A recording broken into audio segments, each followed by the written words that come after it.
ভাৰতীয় কৃষি গৱেষণা পৰিষদ আৰু আমাৰ ভাৰত চৰকাৰৰ কৃষি আৰু কৃষক মন্ত্ৰালয়ৰ উদ্যোগত যোৱা 1 জুনৰ পৰা 30 জুনলৈ খেতি বচাও অভিযান সমগ্ৰ ভাৰতবৰ্ষতে চলি আছে। আৰু এই অভিযানৰ এটা অংশ হিচাপে আমি কৃষি বিজ্ঞান কেন্দ্ৰ ওদালগুৰিৰ ফালৰ পৰা লগতে আমাৰ কৃষি বিভাগ, জিলা কৃষি বিভাগ, জিলা প্ৰশাসন সকলোৱে যৌথভাৱে আমি ওদালগুৰি জিলাতো যাতে এই খেত বচাও অভিযানটো আমি সাফল্য কৰিব পাৰোঁ, গতিকে তাৰে অংশ হিচাপে আমি ওদালগুৰি জিলাতো কৰি আছোঁ। এই প্ৰগ্ৰেমৰ উদ্দেশ্য একচুৱেলি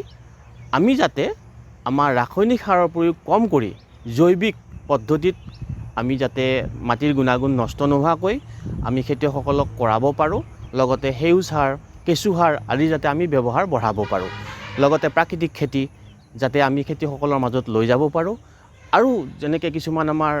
ভাৰতবৰ্ষত বা অসম চৰকাৰ বা ভাৰত চৰকাৰৰ কিছুমান আঁচনি আছে, সেই আঁচনিবিলাক যাতে আমি খেতিয়কসকলৰ মাজত লৈ যাব পাৰোঁ, তাৰ বেনিফিটটো আমি তেওঁলোকক দিব পাৰোঁ। আঁচনিবিলাকৰ ভিতৰত যেনেকুৱা আপোনাৰ ধৰক PM Kisan, Kisan credit card, PM Fasal বীমা যোজনা, এই আঁচনিবিলাকৰ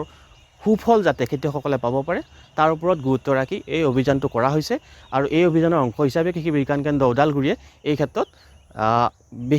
বেছিতকৈ যাতে বেছি খেতিয়কসকলক আমি কভাৰ কৰিব পাৰোঁ, ইয়াৰ উপৰিও আমি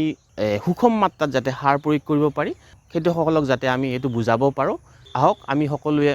মিলি ৰাসায়নিক সাৰৰ যাতে প্ৰয়োগ কমাব পাৰোঁ, জৈৱিক ক্ষেত্ৰত যাতে আমি খেতিয়কসকলক আৰু বেছি ট্ৰেইনিঙে হওক বা এৱাৰনেছেই হওক প্ৰদান কৰিব পাৰোঁ, খেতিয়কসকলক আত্মনিৰ্ভৰ যাতে কৰি তুলিব পাৰোঁ, তাৰ কাৰণে আমি একগোট হৈ এই অভিযান সাফল্য কৰিব পাৰোঁ।